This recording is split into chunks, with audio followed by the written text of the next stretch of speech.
너무 많이 잤어요. 이 자리에 누우면서 경험된 사실은 어떤 사실들이 경험됐어요?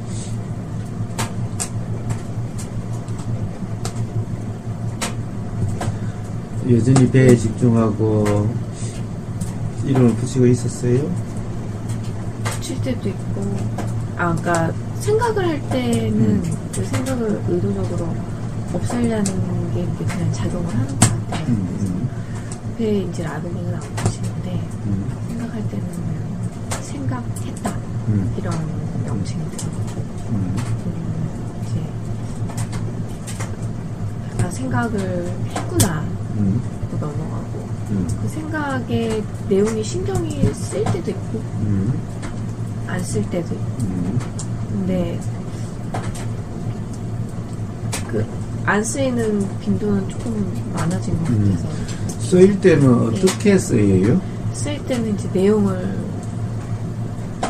무슨 생각을 했나라는 거에 대해서 명칭을 또 붙이려고 그러더라고요. 그래서 내가 이런 생각을 했다라고 이렇게 속에서 말을 하게 되고 그리고 이제 이미지가 떠오를 때 주로 이렇게 글자가 많이 떠오르는 것 같아요. 글자 떠오르거나 아니면 영상이 먼저 떠오르고 뭐 어제는 저녁 그러니까 누워서 했는데 한 1시간 정도 잠이 안 오고 그냥 정신이 뚜렷하더라고요. 그래서 이렇게 누워서도 명상이 되는 거예요. 또 누워서는 자는데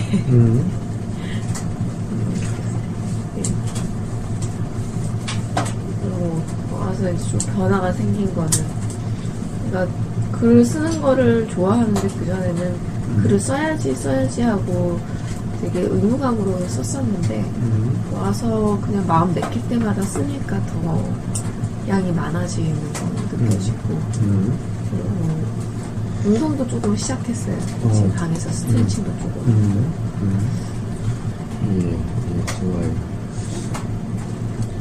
그래서 어떤 작용이 있든 명칭을 붙이는 작용이 있든 또는 곱씹는 작용이 있든 독백을 하는 그런 게 있든 그런 것을 이렇게 하려고 저렇게 하려고 그러지는 말고 또는 이런 거다 좋은 거다 안 좋은 거다 라고 규정 단정하지는 말고 그냥 그러면 그런 줄 알기만 하면 돼요.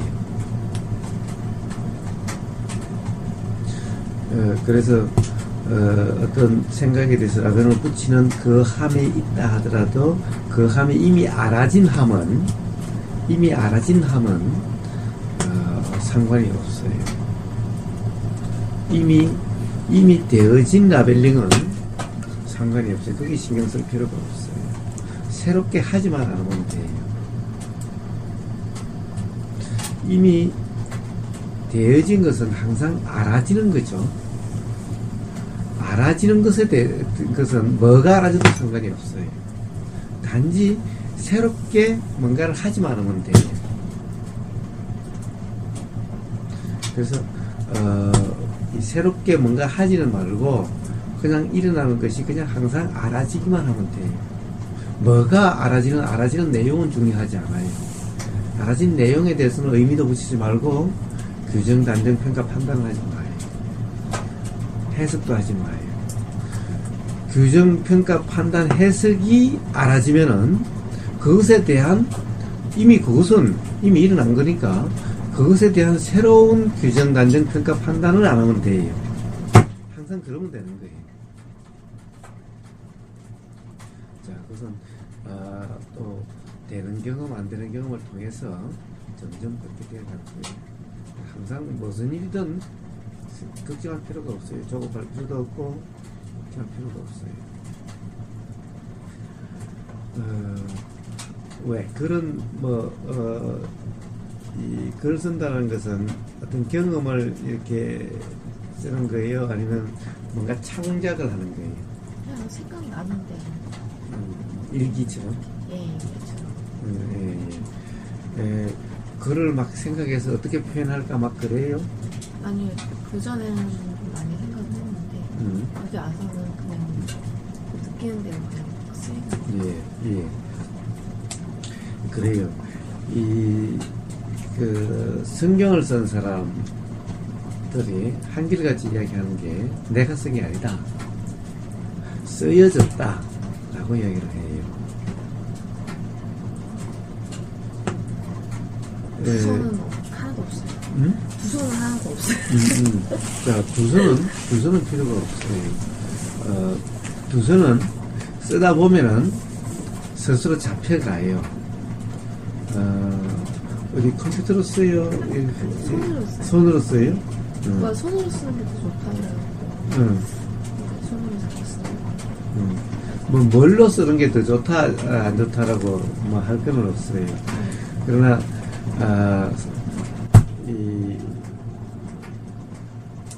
전에 그런 유행가도 있잖아요. 뭐, 사랑을 할 때는 연필로 하세요. 뭐, 이런 게 있습니다. 어쨌든, 이제 글이 바로 잡힌다는 것은 무슨 의미냐 하면은, 쓰다가 보면은, 우러나는 대로, 이제, 이렇게 쓰다 보면은, 앞에 쓴 것이 스스로, 그게 맞지 않다라고, 표현이 좀 이상하다라고 하는 것이 뒤에 또 우러나기도 하고 이러니까, 컴퓨터로 쓰면은 그것을 수정해 가면서 이렇게 쓸 수가 있어요. 수정하는 것이 아니라 맞다 안 맞다 판단하는 것이 아니라 쓰여지는 대로 쓰다 보면 문득 그것이 알아져요. 근데 이제 손으로 쓰다 보면은 그것이 쉽지가 않겠죠. 근데 어차피 보여주려고 쓰는 것이 아니라면은 그냥 상관이 없어요. 그래서 글도 예를 들면 성경처럼 그런 그 위대한 글이라고 그럴까, 그런 것은 내가 쓴다라고 내가 썼다라고 하는 그런 경험으로 쓰는 것이 아닌 거예요. 꼭 누가 이야기해 준 것 같고 영감에 우러나서 내가 쓴 것이 아니라 우러나서 꼭 누군가가 하느님의 역사 같은, 성령이 이야기해 준 것 같은, 그냥 하느님의 역사로 쓰여진 것 같은 이렇게 경험이 되는 거예요. 불경을 쓰는 사람도 내가 썼다라고 그러지 않고 여시 아몬이라고 이렇게 들은 그대로다라고 얘기를 해요. 결국은 내가 썼다라고 이야기하지는 않아요. 그런 모든 글들을. 그랬을 때 지혜의 글이, 진리에 기반한 글이 나오게 되는 거예요. 내가 쓰려고 하고 내가 다듬으려고 하고 내가 생각으로 쓰려고 하는 것은 그런 글이 아니라 어떻게 보면은 이 경험에 의한 글인데, 대개 그 경험은 무지를 기반으로 한 경험이기 때문에 착각의, 무지의, 진리에 기반하지 않는 착각에 기반한 이런 글이 돼요. 즉 글도 교정, 단정, 평가, 판단의 글이 돼요. 이치가 분명하지 않는 상태에서의 규정, 단정, 평가, 판단은 바로 무지의 드러남인 거예요. 그래서 글도 우러나는 대로 내가 쓰려고 하는 것이 아니라 생각하면서 뭔가를 이렇게 쓸까 저렇게 쓸까 고민하는 것이 아니라 그냥 나오는 대로, 쓰여지는 대로 쓰는 거예요. 그렇게 하면 이제 글도 자연스럽고 편하게 쓰여지고, 그리고 지혜의 글이 돼요. 생각의 글은 어떻게 보면 인위적이고 억지의 글이 돼요. 관념투성의 글이 돼요. 쓰여지는 대로 쓰는 것은 뭐라고 그럴까, 자연의 이치가 드러나는 그런, 예를 들면 우리가 선시라고 하는 게 있죠. 그런 글이 돼요.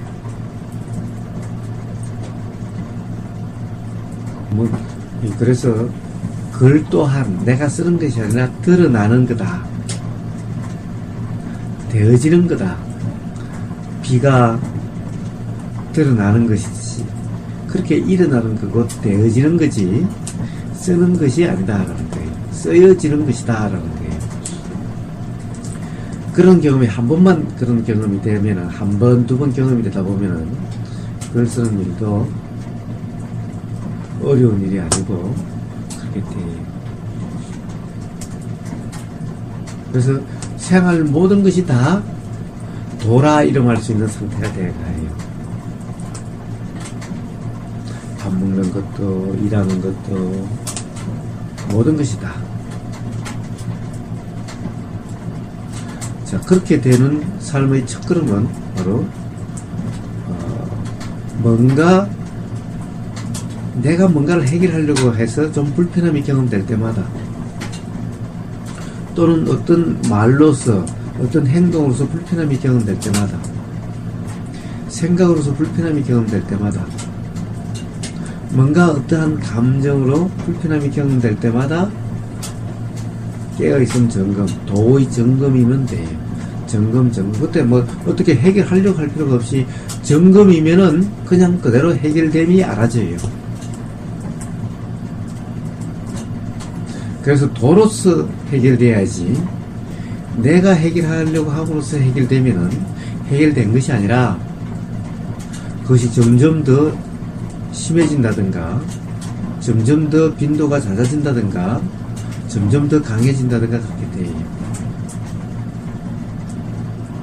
즉, 내가 결정하고 내가 해결하려고 하는 것은 또다시 의심이 일어나고, 또다시 불편이 일어나고, 또다시 찝찝함이 일어나게 돼요.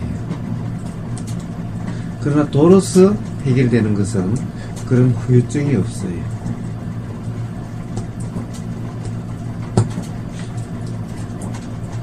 그래서 이 노력은, 수행도 노력이 있어야 되는 거죠. 노력이요. 수행의 노력은 바로 그런 점검, 또 점검, 점검인 거예요. 오롯이 점검이면 돼요.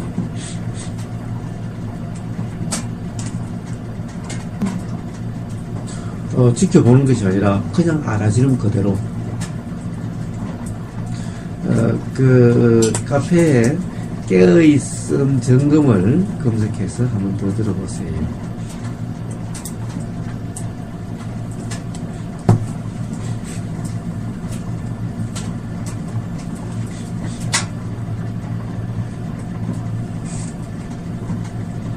네요?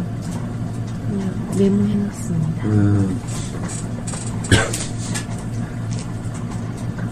뭐 깨어있음 점검은 수다게 이야기를 해서 많이 나올지 모르는데, 그 중에서 제목이 깨어있음의 점검이 있을 거예요.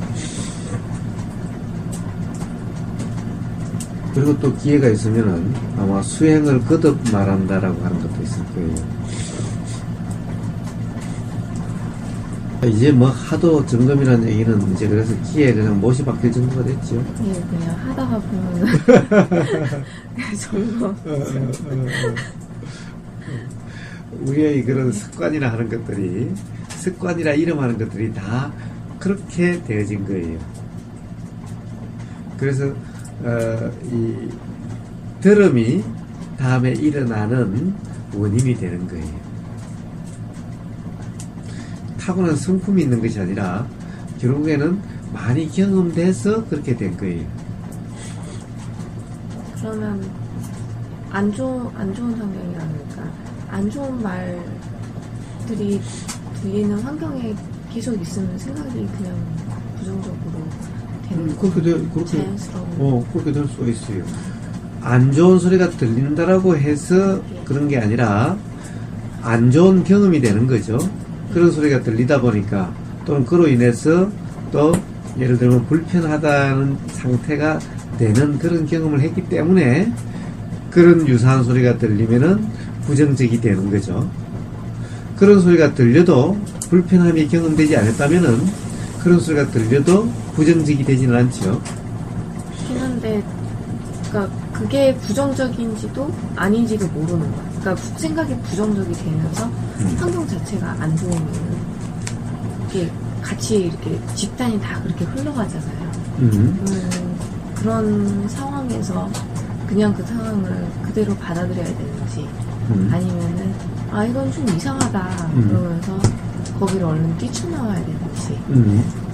들으면 항상 좀 사실은 거기에 머물러 있으려고 해야 되는지 뛰쳐나와야 되는지 답은 항상 그런 것이 답이 아니에요. 그것도 자연스럽고요. 뛰쳐나오면 나오는 줄 알고 머물러 있으면 머물러 있는 줄만 알면 돼요. 그것도 그리고 그 이전에 그런 것이 들리고 경험되는 그대로이면 돼요. 그것을 단정하고 규정하고 평가 판단은 없이 그냥 경험되는 그대로면 돼요. 그런데 뛰쳐나오게 되면 또 뛰쳐나오게 됨이 알아지면 되고, 그런 것을 머물러 있자라고 하면은 머물러 있자라고 하는 것이 그냥 알아지면 돼요. 머물러 있어도 뛰쳐나와도 상관이 없어요. 달라지는 것이 아닌 거예요. 그것이 답이 아닌 거예요. 문제는 경험되는 그대로가 답인 거예요. 어떠한 경우든 경험되는 그대로가 답인 거예요. 사실 환경은 좋은 환경, 나쁜 환경이 따로 있는 것은 아닌 거예요. 환경에 좋은 환경, 나쁜 환경이라는 것은 환경에 대한 생각일 뿐인 거예요. 또 그런 게 있잖아요. 고등학교도 좋은 고등학교에 가면 친구 따라 강남 간다고. 좋은 고등학교 가면 공부 잘하고 못하는 게 중요한 거 알지만 거기 있는 학교 애들은 다 이렇게 잘 되는데 이쪽 학교에 가면은 배정 잘못 가고 생각보다 중학교 때 잘했던 애들도 인생이 대학이 전부는 아니지만 그렇게 뜻대로 안 돼서 이제 고등학교가 안 좋아서 그렇다고 내가 어떻게 할 수 있는 건 아니지만 그것 때문에 인생이 바뀌었다. 그거는 그 사람 생각이 뿐이에요. 자. 그래서 어머니들 보면 일부러 고등학교 좋은데 보내려고 막 주소 가짜로 막 이전하고 그러잖아요. 그걸 한번 나중에 그걸 조사해봤는지 모르겠어요. 좋은 고등학교, 좋다라고 이야기하는 고등학교 나온 사람들과 안 좋다라고 이야기하는 곳에 나온 사람들의 어떤 삶의 만족도, 즉 삶에서 불만족이라든가 이런 것이 어떠한지 그걸 한번 나중에 조사해봤는지 모르겠어요. 아마 별 차이 없을 거예요. 아니 오히려 좋은 고등학교 나왔다는 사람들이 더 불편할지도 몰라요.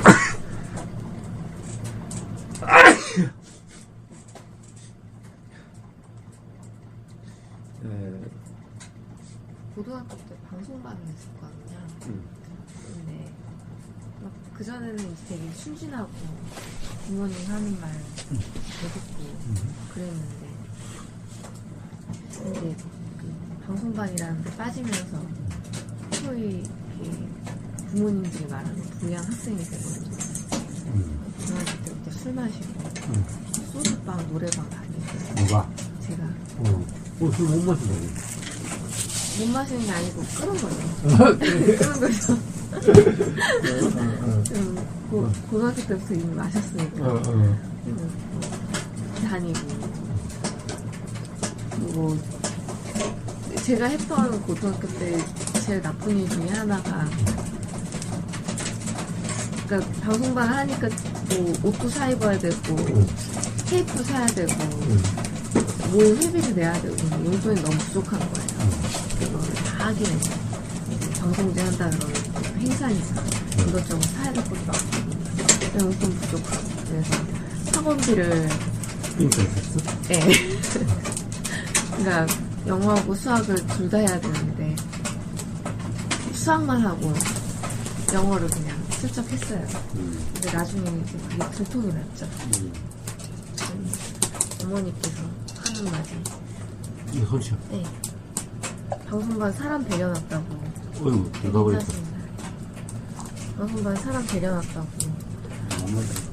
나쁜 친구들하고 같이 다니더니 애가 완전히 나빠졌다고. 그래갖고 그때 이제 되게 크게 혼나고 나서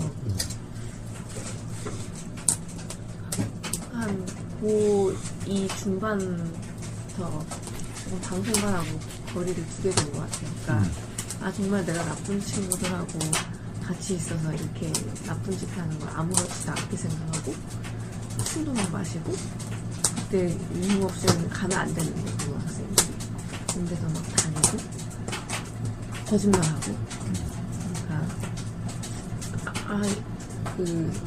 이게 환경이 무시 못하는구나 그때 그렇게 생각을 했던 것 같아요. 뭐 물론 만족도 많이 떨어졌을지 모르지만. 그래서 그게 가령 예를 들어서 삶이란 뭔지 이치가 알아지는 더 좋은 경험이 될 수 있을 거라는 생각은 안 해요?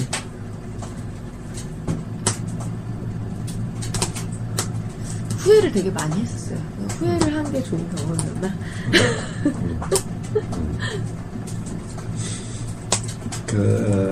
이 삶의 목적이라는 것이 뭐예요? 삶의 목적은 좋은 고등학교 나오면은 뭐가 좋은 거예요? 좋은 대학 가고 좋은 대학 갈 가능성이 좀 더 높고 그 다음에 돈 잘 벌 가능성이 좀 더 높고 사회적으로 인정받는 좋은 직장 갈 가능성이 좀 더 높고 또 명예가 높아질 가능성이 좀 더 높고 그런 거예요? 그거는 항상 물어봤는데 무엇을 위해 사는가 물어보면 막 책도 읽고 그러는데 목적에 대한 답을 못 찾겠어요. 목적에 대한 답을 못 찾겠어요. 네. 그러면은 다나님은 무엇을 위해서 나름 열심히 살아왔죠? 네. 무엇을 위해서 그렇게 열심히 살아왔어요? 그러니까 항상 무엇을 위해서 그냥 항상 목적은 뭐다라고 일단 규정을 짓고 나는 이걸 위해서 하고 있다라고 규정을 짓고 거기에 맞춰서 그냥 움직였어요. 그럼 목표는 항상 아주 장기 목표가 아니라 주로 단기 목표를 세우면서 살아왔어요? 아니요, 그때는 이제 장기 목표죠. 그럼 예를 들면 어떤 게 장기 목표? 이제 초등학생 때는 나는 위대한 피아니스트가 되겠다. 그래서 피아노를 열심히 쳤고 이렇게 알람이 쳤고 피아노를 쳤고 정말 열심히 했고 고등학교 때는 나는 꼭 기계공학과에 가서 바뀌어버렸네요? 네, 바뀌었죠. 그게 바뀐 게 그것도 환경을 뭐 탓하면 안 되겠지만 환경을 제가 선택을 했던 것 같아요. 학교에서 이제 문과가 있고 이과가 있는데 저는 중간에 이제 피아니스트 되고 싶다 그러다가 영어가 재밌어서 외교관이 돼야지 그러다가 고등학교 때 공부 잘하는 애들 다 이과 가더라고요. 그래서 보니까 이과 가면은 더 좋대 애들이. 그러니까 뭐 분위기도 좋고 공부 잘하는 애들 다 글로 간다. 그래서 그냥 쫓아갔어요. 쫓아가다가 보니까 뭘 해야 되지 그러다가 물리를 제일 잘하더라고요. 물리를? 네. 그래서 물리학과를 가기는 좀 재미없을 것 같고 기계공학과를 가면 뭘 만들 수 있지 않을까. 그래서 기계공학과를 가야지 하고 그때부터 이렇게 기계공학과를 고집을 했던 것 같아요. 그래서 대학교 원서를 쓸 때도 기계과를 고집을 안 했으면은 부모님이 원하는 소위 그런 좋은 대학에 갈 수 있었는데도 그때는 그게 아니면 막 정말 뭔가 인생에 뭔가를 잃는 것 같고 목적을 잃는 것 같고 거기에 되게 목을 많이 냈었고 그러다가 이제 대학교 다닐 때는 그때 이제 막 방황을 했죠. 나는 잘한다고 해서 왔는데 주위에 보니까 다 똑똑한 애들이고 그리고 잘하는 것 같지도 않고 그래서 근데 그 중에 그래도 유치를 제일 다른 애들은 못하는데 내가 잘하는 것 같아갖고 그쪽으로 또 가봤더니 또 재능이 없는 것 같고 근데 그런 단기적인 목표라 하더라도 나름 뭐 그 스스로는 장기적인 목표라고 할지 모르겠지만 그러한 목표 뒤에 숨겨져 있는 목표가 없을까요? 그러니까 가령 왜 그 잘하는 것을 선택하려고 그래요? 칭찬받으려고? 아니면은 남보다 더 뛰어난 사람이 되려고? 그러니까 뭔가 잘하고 싶다 그런 느낌이 강해요. 그러니까 잘하고 싶다라기보다는 남들에 비해서 잘하는 사람으로 평가받고 싶다 이런 거 아닌가? 그럴 수도 있죠. 그리고 그거보다 더 근본적인 것은 그렇게 되면은 남보다 우월감을 느끼고 그렇게 해서 기본적으로 행복할 거다라고 하는 더 근본적으로 그런 게 있는 거죠. 그렇죠. 그것이 없다면 사람들이 그렇게 예를 들어서 돈 버는 것이 목적이 아니고 돈을 벌면은 행복할 수 있을 거다. 즉 남보다 더 편할 수 있고 더 좋은 차 탈 수 있고 그렇게 해서 스스로가 자랑스러울 거고 이렇게 해서 그런 삶이 더 행복할 거다 라고 하는 이게 있는 거죠. 돈 자체가 목적이 아니라 그런 것도 있지만 이렇게 정말 그 장인들이라 그래야 되나? 그 만드는 기계 공들을 보면은 그거 이상의 뭔가가 있는 것 같아 이런 느낌을 되게 많이 받았어요. 지금 바뀐 회사에서는 그런 거 별로 못 느꼈는데 저 사람은 정말 이렇게 너무 멋있다. 거기에 그냥 몰입이 돼 있는 거예요. 만드는 거에. 그게 너무 멋있어서 저런 사람처럼 되고 싶다 그런 느낌이 항상 쫓아갔던 거예요. 이 사람처럼 되고 싶다. 되게 행복해 보인다. 이렇게 말죠. 네. 멋있다. 행복해 보인다. 그렇게 되고 싶다는 것이 있는 거죠. 그렇게 되고 싶다는 것이 있는 거죠. 결국에는 그러한 이 목적이 있는 거죠. 그런데 만약에 멋있다라고 생각되는 것이 되어보니 그것이 그 삶이 힘들고 또 불편하다면 그러면 또 뭔가 또 새로운 목표가 또 설정이 되겠죠. 목적이. 그래서 그런 생각을 했어요. 그러니까 공부하다가 매번 이렇게 목표가 바뀌잖아요. 말로는 60세까지 쓴다. 이런 삶을 살고 싶다. 종이에는 쓰지만 그게 이렇게 마음에 또 안 와닿는다. 그러면서 이제 계속 이렇게 쭉 되면서 느끼는 게 이 목적 자체가 중요한 게 아니라 그 목적을 내가 설정을 해놓고 그 과정에서 몰입을 하잖아요. 그래서 정말 목적이 아니라 목적을 설정을 해놓음으로써 그 과정에 몰입이 되는 그 과정이 목적이 아닐까 그런 생각을 했어요. 예. 그거는 대단한 발견이네요.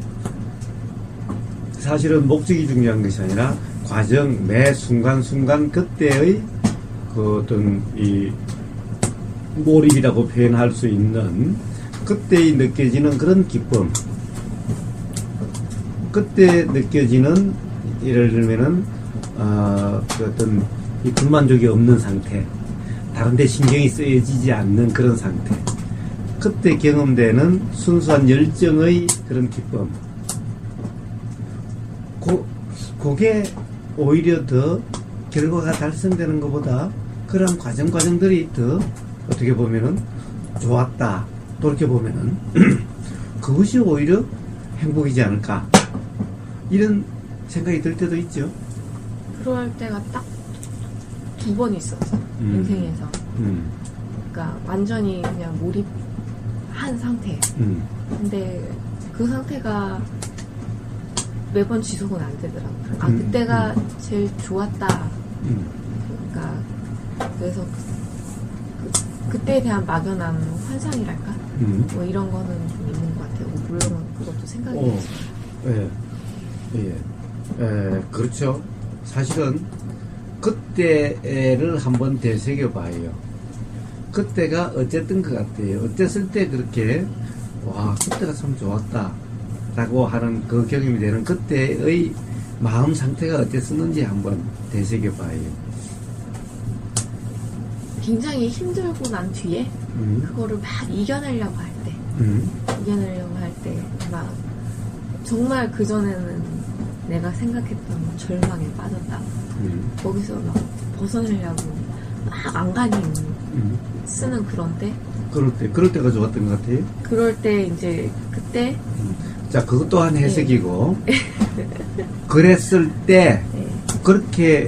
그렇게 하는 그 실제의 상황 순간순간의 그 마음 상태가 되는지를 봐요. 왜 그것이 그렇게 지속이 안 된다고 그래요? 지속이 안 된다라기보다는 이제 좀 편해지면은 그 자꾸 이렇게 힘들게 하려고 하는 게 조금 편해지면 또 이렇게 축 늘어지고 기본적으로 예. 그럴 때 우리가 돌이켜봤을 때 그때 정말 전체적인 상황으로 보면 꼭 좋은 것만은 아닌데 경험되는 경험에 대한 기억은 그때 참 어떻게 보면 차라리 그때가 더 행복했다, 그때가 좋았다 라고 하는 그런 생각이 들 때가 있어요. 그때는 뭐냐? 그때는 바로 결과에 집착함이 없이 하는 그 과정에 몰입되어 있는 상태, 즉 그 과정에 그 순간순간에 충실한 상태, 그 순간에 다른 생각이 없는 상태, 즉 다른 생각이라는 것은 결국에는 다른 상태가 되고 싶다 라고 하는 그런 것이 없는 상태, 즉 이것을 마음에 든다 안 든다 규정 그러니까 판단이 없는 그런 상태에 있을 때의 경험인 거예요. 즉 나도 모르게 도라고 이름할 수 있는 그런 상태에 있을 때의 경험이 그렇게 기억이 되는 거예요. 그런데 다시 결과가 기억되고 결과에 얽매여서 결과가 되려고 하는 뭔가 되려고 하는 상태가 되면은 비슷한 것 같지만은 그 맛이 안 나게 돼요. 그러니까요. 그 차이는 뭐냐? 매 순간에 규정 단정함 없이 지금 이 순간 경험되는데 충실한, 즉 그때는 도다 뭐다가 몰랐지만은 도라고 이름할 수 있는 그런 상태였을 때 바로 그렇게 기억이 되고 그렇게 경험이 돼요. 근데 우리는 문득문득 도라는 것을 몰라도 수행하는 것을 몰라도 삶에서 그런 것이 경험되는 순간들이 있어요.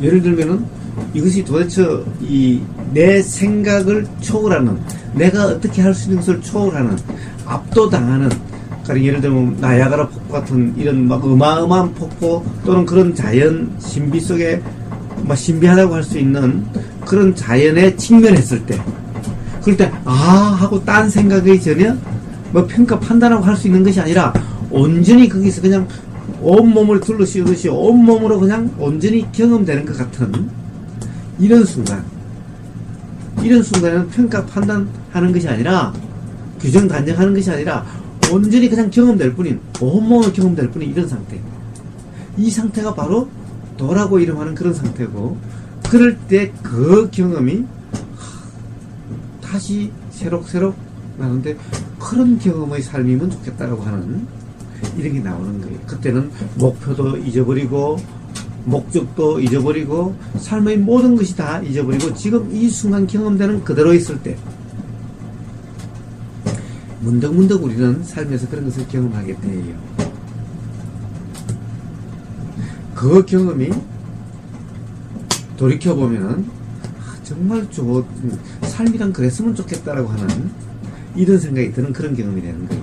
그것이 사실은 뭐냐? 도의 상태의 경험인 거예요. 도의 경험인 거예요. 그런데 다시 목적이 의식되고 목적이 되려고 하는 분투를 하는 이런 입장이 되면은 그러면은 그렇게 경험이 되질 않아요. 근데 분투했다라고 생각을 하는데 그 당시 그 과정에 몰입됨으로 해서 분투함이 아니라 그냥 거기에 충실한, 결과도 잊어버리고 한다라는 것도 잊어버리고 그냥 경험 그 자체가 되는 이런 상태. 그냥 그것을 잃으면서 그런 상태로 도라고 하는데, 그때 도를 하려고 하는 것이 아니라 그냥 그렇게 되는 이런 경험이 삶에서 문득문득 있게 되는 거예요.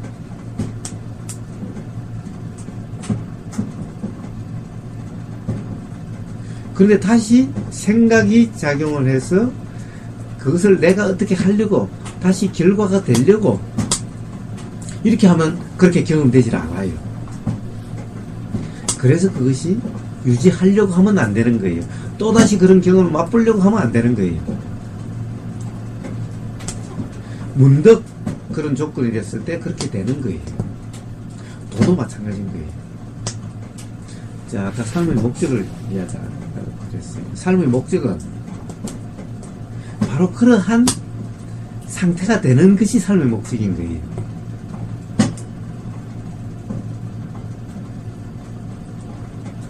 돈이 목적이 아니고, 명예가 목적이 아니고, 지위가 목적이 아니고, 직업이 목적이 아니고,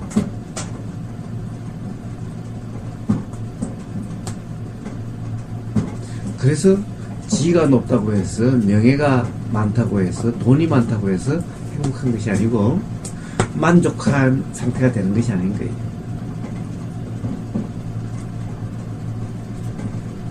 그런 사람들도 계속 불만이 많아요.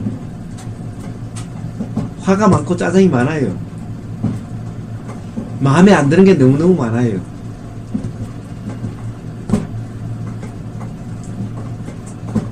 그럼 그 사람들도 계속 뭔가 다르게 되고 싶어요. 당신은 돈이 많아서 지위가 높아서 당신은 행복하겠습니다. 그 사람들 또한 다른 뭔가가 항상 되고 싶어요. 그러니 만족하지 못하는 거예요. 남이 보기에는 행복한 것 같아도.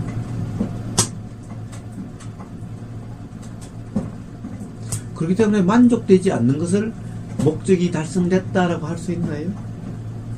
그러니까 좋은 고등학교 갔다 나쁜 고등학교 들어가는 것은 스스로 경험되는 만족, 불만족이 없는 상태, 괴로움이 없는 상태, 신경 쓰임이 없는 상태,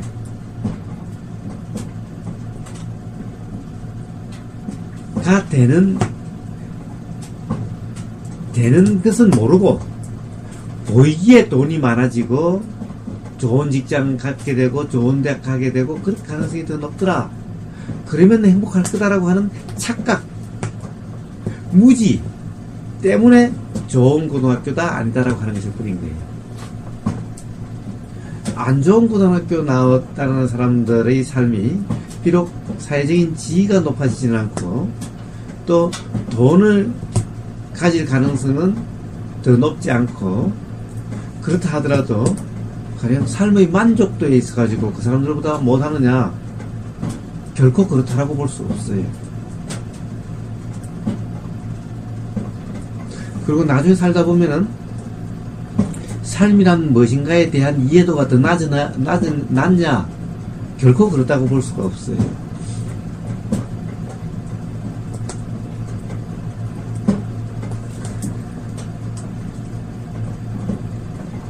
예수님이나 부처님이나 예수님이나 시련을 나쁜 거라고 그러지 않다고 그랬죠? 괴로움이 나쁜 거라고 그러지 않다고 그랬죠? 괴로움이 경험돼야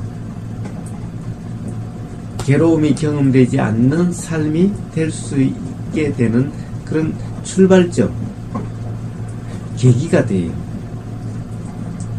괴로움이 경험되지 않는 사람은 괴로움이 경험될 때까지 괴로움이 경험되는 원인을 계속 만들고 끌어치 달아가는 그런 삶일 뿐인 거예요. 일견 좋아 보이는 사람도 성공하에 보이는 그런 사람들은 다 괴로움으로 치달아가는 삶인 거예요. 그래서 행복감을 느낀 것만큼 괴로움을 느끼게 돼 있어요. 이것은 이론이 아니라 실제 그렇게 누구나 그렇게 경험이 되는 거예요. 그렇게 해서 결국에는 괴로움의 경험을 통해서 그 괴로움도 그냥 괴로움이 아니라 괴로워서 죽겠다, 더 이상 못 살겠다라고 하는 끝까지 치달아가는 삶이 되는 거예요. 그러함으로 해서 비로소 도라는 경험을 하게 되고, 그 도라는 경험을 통해서 비로소 괴로움이 경험되지 않는 어떤 상황에 처해도 이제 불편이 없는 그런 대자유의 삶이 되는 거예요. 괴로움이 경험되지 않고서는 그렇게 될 수가 없어요. 그러면 결국에는 삶에서 항상 행복한 것 같아도, 맨날 성공만 하는 사람 같아도, 삶의 하나하나의 경험을 보면은 그 과정에서 맨날 마음에 안 들고, 특히 스스로의 마음에 안 들어서 계속 자기 자신을 바꾸고 다른 상태가 되려고 하는 거예요. 만족한 사람은 자기 자신을 바꾸려고 생각하지 않아요. 바꿀 필요가 없어요.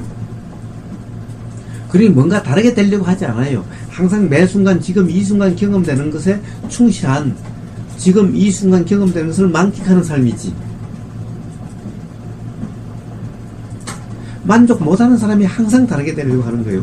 만족하는 사람이 왜 다른 게 되려고 하겠어요? 만족한데? 그러니 뭔가 노력하는 사람, 뭔가 성공하려고 하는 사람, 뭔가 더 좋으려고 하는 사람, 훌륭하려고 하는 사람, 행복하려고 하는 사람은, 훌륭하려고 하는 사람은 훌륭한 사람이 아니고, 행복하려고 하는 사람은 행복한 사람이 아니고, 성공하려고 하는 사람은 성공한 사람이 아닌 거예요. 성공한 사람은 성공하려고 함이 없는 사람이 성공한 사람이죠. 행복한 사람은 행복하려고 함이 없는 사람인 거예요. 이미 행복한데 왜 행복하려고 해요?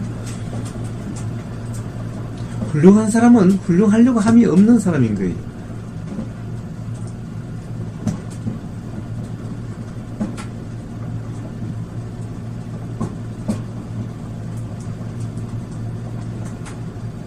그러니 좋은 고등학교 가는 사람들은 되게 뭔가를 하려고, 뭔가를 다르게 되려고 하는 사람들이고, 안 좋은 고등학교 다니는 사람들은 되게 이미 괴로움을 경험하고 있거나,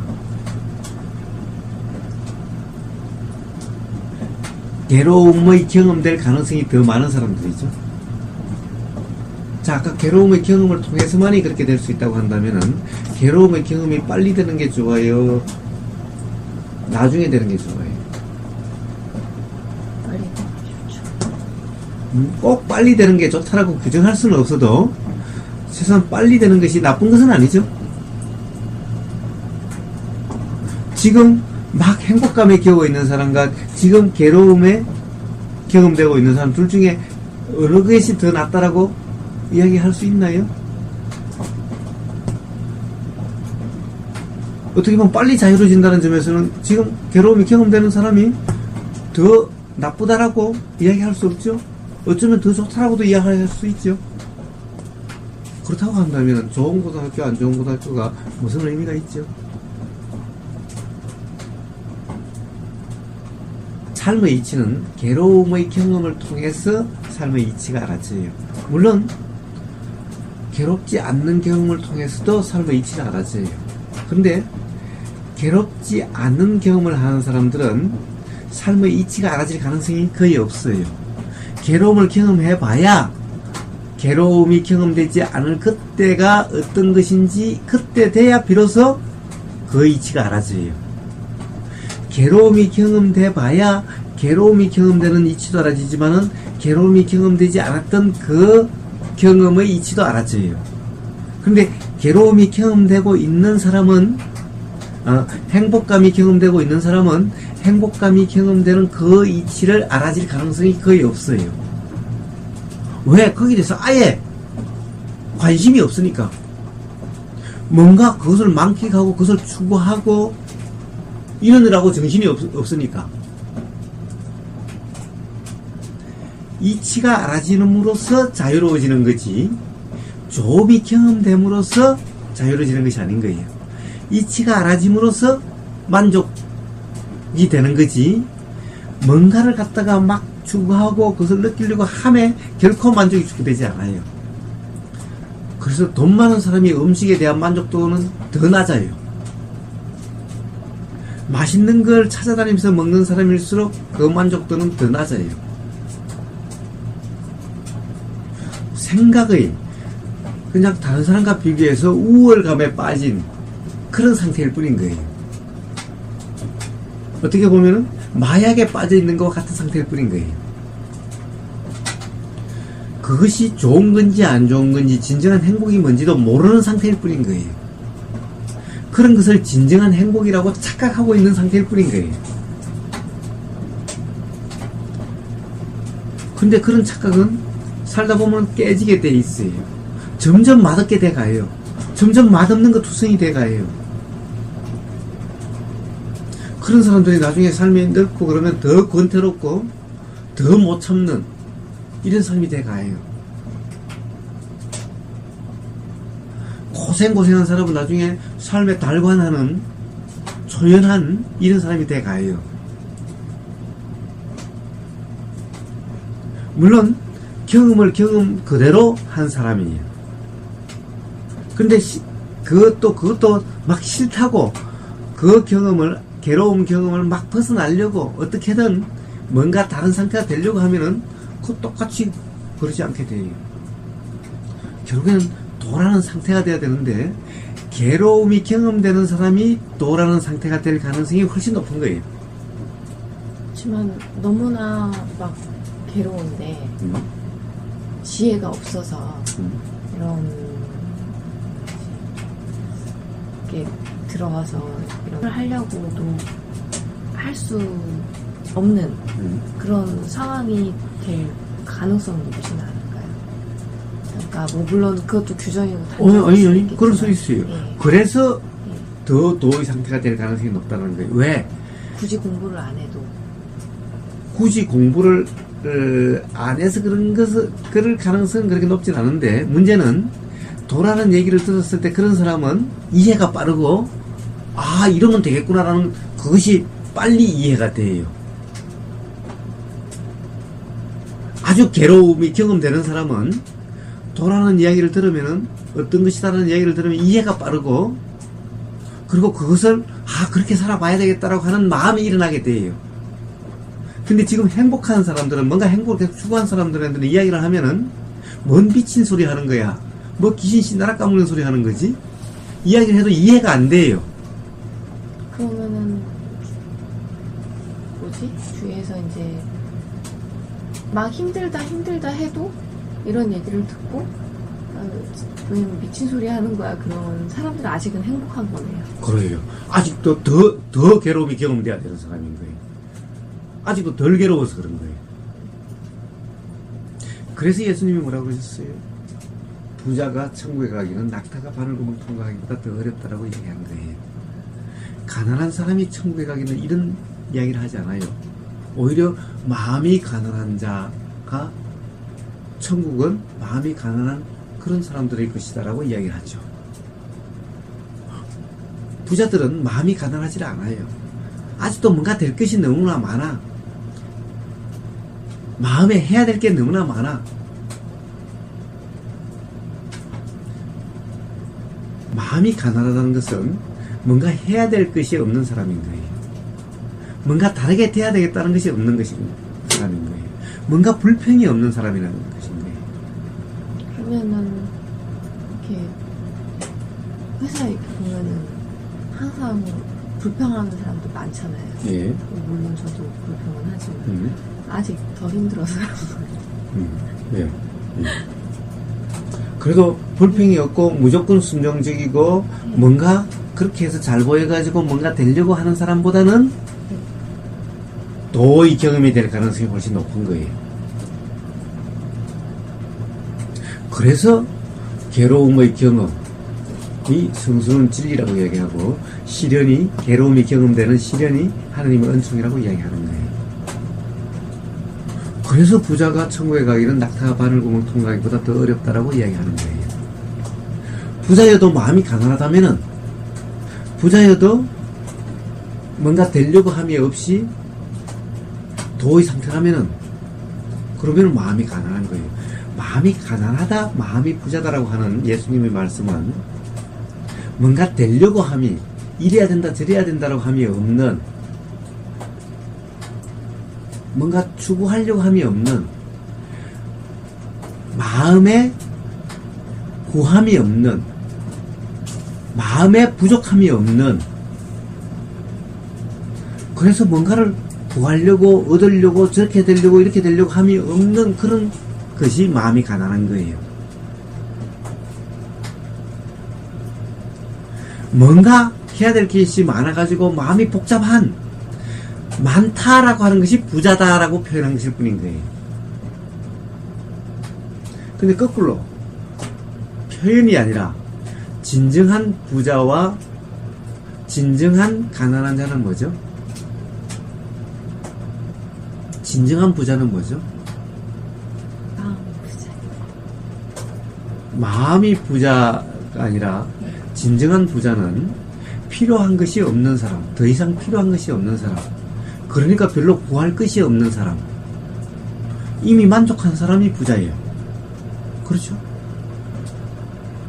뭔가가 돼야 될 것도 없고 뭔가 구해야 될 것이 없는 사람이 부자인 거예요. 가난한 사람은 맨날 뭐가 부족해, 맨날 뭐 다른 게 있어야 돼, 그러니까 맨날 결핍된 상태야. 이것이 가난한 사람인 거예요. 부자는 이미 넉넉해, 뭔가 부족한 게 없어, 부족함이 경험되질 않아. 이것이 부자고, 뭔가 맨날 필요해, 뭔가 결핍돼 있어, 뭔가가 맨날 아쉬워. 이것이 가난한 거예요. 그런데 실제로 그렇게 경험되는 경험으로 보면은 부자들이 더 맨날 뭔가가 부족해, 뭔가가 아쉬워, 뭔가가 더 많아야 돼. 저는 이렇게 여기 와갖고 얘기를 듣고 막 찾으려고 하는 저는 한 걸까요? 어떻게 보면은 남들이 보면은 배부르게 한 걸 수도 있죠. 그렇죠. 네. 그러니까 뭔가를 추구하는 사람은 아직까지 부자는 아니죠. 그러니까 어떻게 보면 주위에서 보면 나 너무 힘들다, 휴가를 내겠다, 사실 먹고 살기 좋으니까 우리는 휴가도 마음대로 보내는데 그러니까 어떻게 보면 배부르는 소리? 뭐 그럴 수도 있는데 나는 너무 괴롭고 힘든데. 그러니까 그것은 겉으로 보이는 그런 문제일 뿐이지 실제 경험이 중요한 거죠. 예. 다른 사람은 다른 사람에 대해서는 모르는 거죠. 그러니까 자기 생각일 뿐이지. 그러니까 뭐 그렇긴 한데 이제 상황을 보면은 어떻게 보면은 다른 사람들도 뭐 물론 모르겠지만 여튼 불만이 있을지도 모르지만 그거를 그대로 그냥 받아들이고 이렇게 해 나가는 거 아니에요. 휴가 마음대로 못 써도 안 쓰는 거. 그러다가 더 오랜 휴가를 가질 수도 있지. 회사 때려치우면 이제 더 오랜 휴가를 가질 수도 있지. 그러니까 아직도 견딜만한 괴로움이죠. 예. 난 어떻게 보면은 더 괴로운 거지. 한량같이 보일 테고. 그렇지만은 문제는 그래서 모든 것은 말이에요. 남의 생각이 중요하지 않아요. 남의 생각은 그렇게 사실과 다르죠.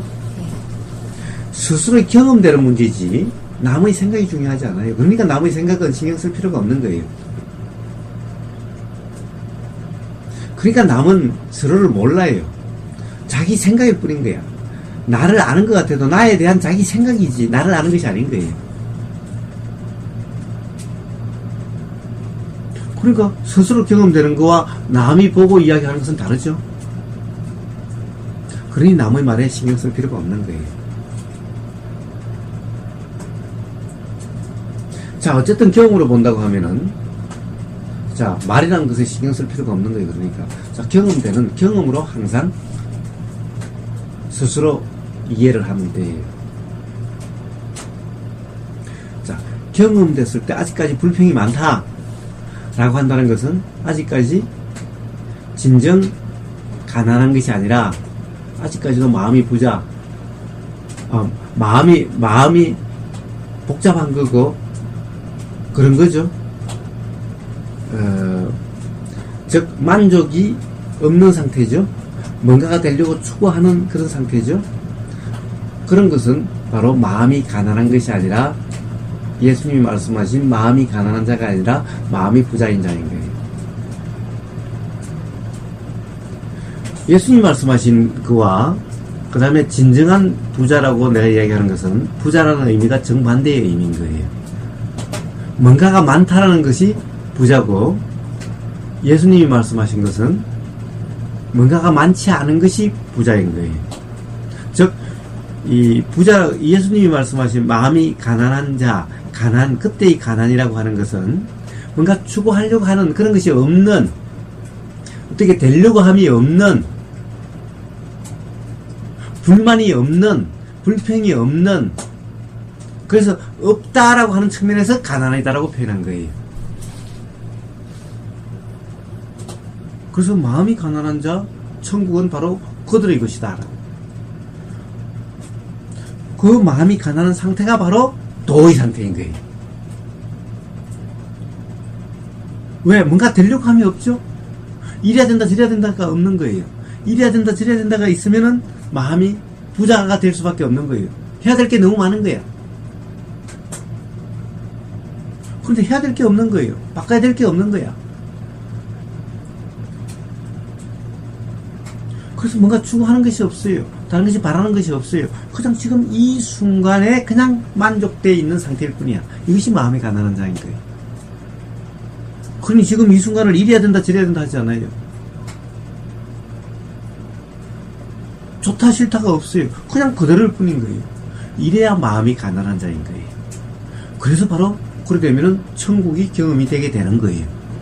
즉 그러한 상태가 바로 도고, 도의 상태는 바로 천국이라고 이름하는 진정 즐거움이라고 하는 만족감이, 자유감이 경험되게 되는 거예요. 예수님이 마음이 가난한 자가 아니라고 하는 것은 뭔가 되려고 하고, 되려고 함이 너무나 많고, 추구함이 너무나 많고, 지금 이 순간 불평이 너무나 많고, 불평이 많으니까 당연히 다른 게 되려고 하고, 노력하려고 하고, 추구하려고 하고, 이런 것이 너무나 많은, 이것이 예수님이 말씀하신 마음이 부자인, 마음이 가난하지 않는 상태인 거예요. 그런 사람들은 천국을 경험할 수가 없어요. 그런 사람은 뭔가 되려고 하고, 뭔가 지금 삶이 이렇다 저렇다 규정함으로써 마음에 안 드는 거죠. 평가 판단하면서 마음에 안 드는 거죠. 지금 이 순간 만족하고 있는 사람은 이것에 대해서 평가 판단 규정 단정이 있을 수가 없어요. 그러니까 뭔가 추구하고 마음에 안 들고 이런 사람들은 아직 도의 경험이 안 되는 거예요. 도의 경험이 안 되니 천국, 진정한 즐거움, 자유감은 경험될 수가 없는 거예요. 맨날 초조하고 맨날 부족하고 맨날 불만이고 이런 것만 경험이 되는 거예요. 그런 이야기인 거예요. 그래서 그러한 부자는 천국에 갈 수가 없어요. 그래서 낙타가 바늘구멍 통과하기보다 더 어렵다라고 이야기하는 거예요. 제가 이야기하는 진정한 부자란 뭐예요? 이미 다 가지고 있고 이미 부족한 게 없는 거예요. 자, 누가 더 많이 가졌다고 할 수 있어요? 부족함이 없는 사람과 부족함이 많은 사람, 뭔가가 계속 부족하고 느끼고 있어서 뭔가가 필요한 그런 사람은 아직도 가져야 될 것이 많죠. 가져야 될 것이 많은 사람은 지금 이 순간 가난한 거죠. 가져야 될 게 없어. 그냥 지금 이 순간 그대로 그냥 부족함이 없어, 아쉬움이 없어, 그냥 그대로 만족해. 이런 사람은 부족함이 없고 가져야 될 것이 없으니 이미 다 가진 거라고도 볼 수 있죠. 그래서 부자라고 이름하는 거예요. 똑같은 부자라는 것도 정반대로 쓰이죠. 그러나 뜻은 똑같죠. 의미하는 바는 똑같은 거죠. 뭔가 이야기하려고 하는 바는 똑같죠. 그런 거예요. 그래서 바로 뭐예요? 사실은 좋은 고등학교 가려고 하는 사람이 더 뭔가가 되려고 하는 것이 더 강해요. 좋은 고등학교 가지 않는 사람은 뭔가 되려고 함이 좀 약해요. 그래서 이쪽은 괴로움이 경험되는 것이, 지금 이 순간 괴로움 경험되는 것이 더 많고, 이쪽은 아직까지 그렇게 괴로움이 경험되진 않는데 앞으로 더 큰 괴로움이 경험될 가능성은 더 높아요. 뭔가를 하려고 하다가 안 되면은 더 괴롭죠. 하려고 함이 없으면 안 돼도 괴롭지 않아요. 그거 같은 거예요. 그렇다고 한다면 좋은 고등학교, 나쁜 고등학교인 것이 무슨 의미가 있나요? 그냥 다 생각일 뿐이죠.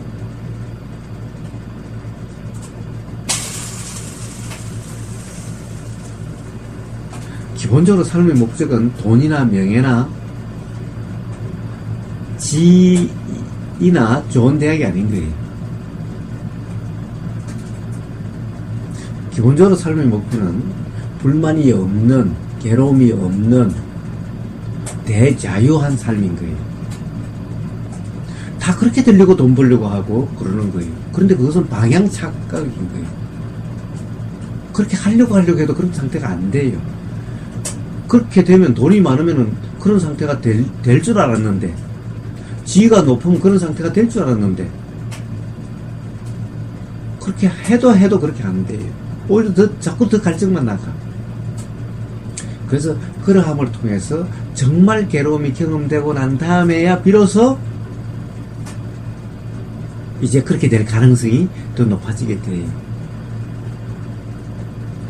왜 시련이 하느님의 은총이고 왜 괴로움의 경험이 성성을 질리냐? 도를 이야기하면 도에 대해서 이해가 빠르고,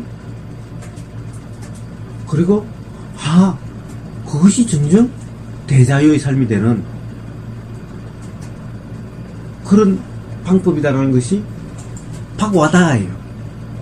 그런데 아직까지 추구하고 있는 사람, 아직까지 괴로움의 경험까지 가지 않아서 괴로움의 원인을 계속 만들고 있는 사람한테는 아직 그런 이야기를 해줘봤자 이해가 빠르지 않아요. 괴로움이 경험되고 있는 사람 같은데 아직도 이해가 안 되고 거기에 대해서 받아들이지 않는다는 것은 아직도 괴로움이 덜 경험되기 때문에, 더 그런 과정에 더 가야 되기 때문에 그런 것인 거예요. 그러니까 덜 괴로워서 그렇다라고 얘기할 수 있는 거예요.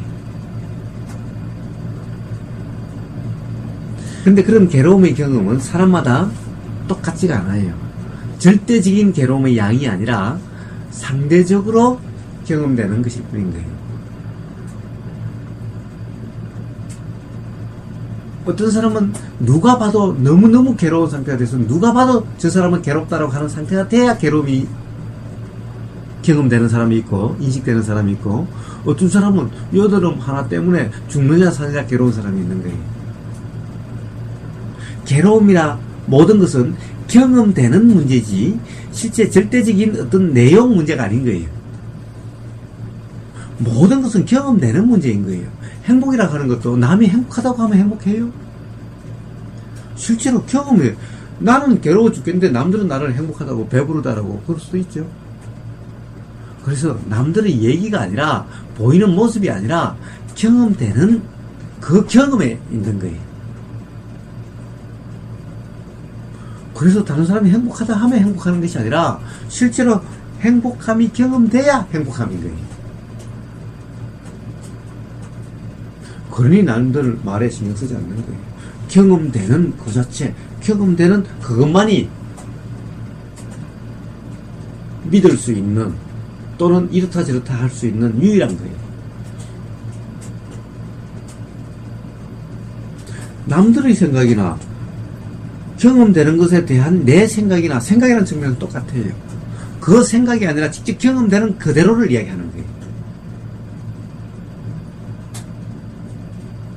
그렇게 본다고 하면은, 예를 들면 고등학교 때 방송반에서 지금 생각 그때가 농티를 부리고 안 좋은 친구 만나서 그랬다라고 이야기를 하겠지만은, 그것이 바로 삶의 이치가 알아지는 그러한 계기가 되는 그런 거라면은 나빴다라고 이야기할 수 있나요? 그때 범생이들하고 같이 공부만 열심히 하고 있었다면은 그것이 더 좋은 경험이라고 이야기할 수 있나요? 어느 것이 더 좋은 경험, 어느 것이 더 나쁜 경험이라고 이야기할 수 없는 거예요. 경험되는 모든 것들은 더 좋은 것도 더 나쁜 것도 없는 거예요. 더 가치 있고 더 가치 있는 경험, 더 가치 없는 경험, 이런 것이 없는 거예요. 어떤 경험이든 모든 경험은 바로 삶의 이치가, 자연의 이치가 알아지는 터득되는 그런 전부 기회의 뿐인 거예요. 그런 기회라는 측면에서 조금도 더 다르지 않아요. 좋은 경험에서만 이치가 알아지고 나쁜 경험에서는 이치가 안 알아지는 것이 아닌 거예요. 오히려 나쁜 경험을 통해서 이치가 더 알아질 가능성이 높아요. 좋은 경험은 좋은 경험 자체의 경험을 통해서 이치가 알아질 가능성은 거의 없어요.